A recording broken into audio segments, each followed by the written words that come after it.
Hello everybody and welcome to another knockoff review. Today I'm taking a look at the Transformers Revenge of the Fallen Optimus Prime leader figure, kind of the Amazon exclusive repaint. Again, this is a knockoff from my guys over at TF Direct. Check out the link in the description below. This guy I featured in my Fans Want It review, and he is an amazing figure. Quick look around the box. As you can see, it's blatantly just a complete rip-off of the official release. Again, like the other KOs, the boxes are very, very thin and easy to tear, but it's not the boxes I'm worried about, it's the product inside. Let's get him out of his box. And here he is out of the box. Not gonna lie, absolutely love the black and gold finish on this guy. It's really, really good. Much better than the original Nightwatch Prime, I think it was, that we got from the Transformers 1 movie. It just looks so nice. I love how they've carried on throughout the figure with this kind of like darkish blue. You've got the neon see-through blue for the blades, and he just looks really good. Okay, yes, I know it's not a Nemesis Prime, and it's still definitely Optimus, but he looks good in black. He wears black very well, as we are aware. Now, obviously, I used this Prime in the Fans Want It kit review, and unfortunately, the wing kit didn't really suit this Prime too well because of the reds and the kind of dark metallic greys that were used. But I don't really think he needs a kit. He does look good on his own, just as a standard Prime. That being said, he does look extremely good with the weapons that I got with my knockoff Striker Prime. And let's not forget, he can also wield the UFO shield, which again, doesn't look the best on this mold, but it still looks kind of awesome. I love the deep red on that shield. TF Direct also have the UFO hands and shields in stock as we speak. But let's take a look at Prime. First thing I noticed, as with the KO Buster and Striker Primes, extremely good joints and a fantastic job. Other than the packaging, again, you would not know this is a knockoff. He has the original Revenge of the Fallen soundbite, which is nice. Everything's tight. There's no paint bleeding. With the Striker Prime, I had slight problems with the pin. I had to remove the pin and relocate it. No such issue with this guy. Everything is pinged in correctly. The only doubt, I would have liked this to be done as the Striker Prime, I think, as opposed to the Buster. Just because I like those Dark of the Moon style abs that the Striker Prime does have. But nonetheless, it's a beautiful piece. It's just extremely well done. And if you're an Optimus Prime fan, I think it's a must. The Amazon exclusive was going for silly money last time I checked, and I mean, this guy is less than 70 bucks. You can't go wrong for that sort of money. I definitely feel that the blue kind of swords look a lot more aggressive and warrior-like. I really think it suits the colour. As with the other Primes, it's exactly the same transformation. Let's start off with the feet. You're going to flip this section down, extend it. I'm going to flip this section down, open those up, and they actually extend from the calf section there. They flip forward. This whole section is going to form the kind of base. Flip that up and that up, like so. You can now extend this leg armour section here. It's going to tab in here and here. There's a tab here and here. And then finally this tab here locates into the back of this section. So we're going to move that along as the first tab in there. That tab goes in there like so.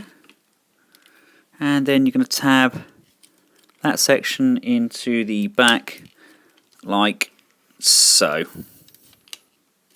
Next, you want to pop off this shoulder section. It's just plugged in just on top there on that blue tab. And this section here just unpegs from the armour like so. So now that's loose. Just move those out of the way. You're going to pull this joint out of here and then fold this joint down. Now these joints, like they were on the Buster Prime, are very, very tight. So you may need to kind of lever it off slightly. But just be wary of that when you're transforming it. With everything flopping down out of the way, we can then extend, yes you are, extend this up, rotate his hips, and this section here is going to pull forward Just rotate it down fully, and that'll just lay there. And you get the idea. This is kind of where we're going to be going with the overall shape. This next step is probably the hardest bit to always show on camera. So you want to flip that section down first. So this bit is underneath. This whole section here is going to end up bending in towards the middle.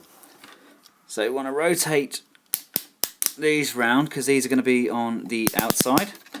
The smokestack section here is going to want to come round here. Get rid of his armour, the blade, sorry. Get rid of those. I've got the arm folded in nicely there. I can now pull this section down, and that's going to peg in on here on the arm, like so. That then covers the head. I can then manoeuvre that section round, like so. There we go. It's all coming together now. Now I can just fold the armour back together, like this. Kind of pull it together and plug it in at the front. All those front pieces pegged in, we are left with what looks like this. You've then got this back section here. If you come round, we can extend those back sections by pressing that. You then want to press that one in, like so. Rotate that over. This one needs to come down, like so. That's going to form the roof. You then want to grab your smokestacks, rotate this section round, and there's a small peg just on the side here. That pegs in like so. Do that on this side, so bring that section round, bring it in like so, and that pegs in on here. He says lining it up. Where's the hole? There. There's then a peg here and a peg here. They're going to peg in on top of the roof. So we're going to extend this section forward, bring that down, and that's going to peg in on top there. These then come down on the side, and with a little bit of luck, this should close up nicely. Those locate like so, and we're pretty much there. We just need to extend these rear mudguards. So pull that section forward until it overlaps here, like so. Wriggle it down. That then plugs into the top of the wheels, and there we go. One Optimus Prime in vehicle mode. I wish I could make that transformation more fun, but I can't. It's still one of the most complex Optimus Prime transformations I've ever come across, but the overall effect is really good. They've done a sterling job as per usual. Let's clip everything into place. Very slight gap on the front here, like just there, but everything else does seem to be pegged in as and where it should be. Now, in all honesty, I think Prime could actually look better in these colours in his vehicle mode than he does in his standard colours. There's just something about the black and gold. It really sells it to me. Unfortunately, you're still going to get these wibbly wobbly smokestacks that you get with all of these Prime molds. I'm not sure. There may be a third party company made the solid smokestacks, which may be a better replacement for these, because I really don't like the rubbery plastic used. But all in all, it's a great Prime. Would have liked maybe some silvered paint on the front there, kind of just to match kind of thing they've done with the Striker Prime. But all in all, it's a good piece of kit nonetheless. Somebody needs to do this armour in the black and gold, because that would look awesome on here. It really would. Anyway guys, I hope you've enjoyed the video. I hope it's been informative to you. Go out and get yourself a black Optimus Prime while you still can. Limited stocks are available. Click on the link in the description below. And until next time, from myself and Optimus Prime, goodbye.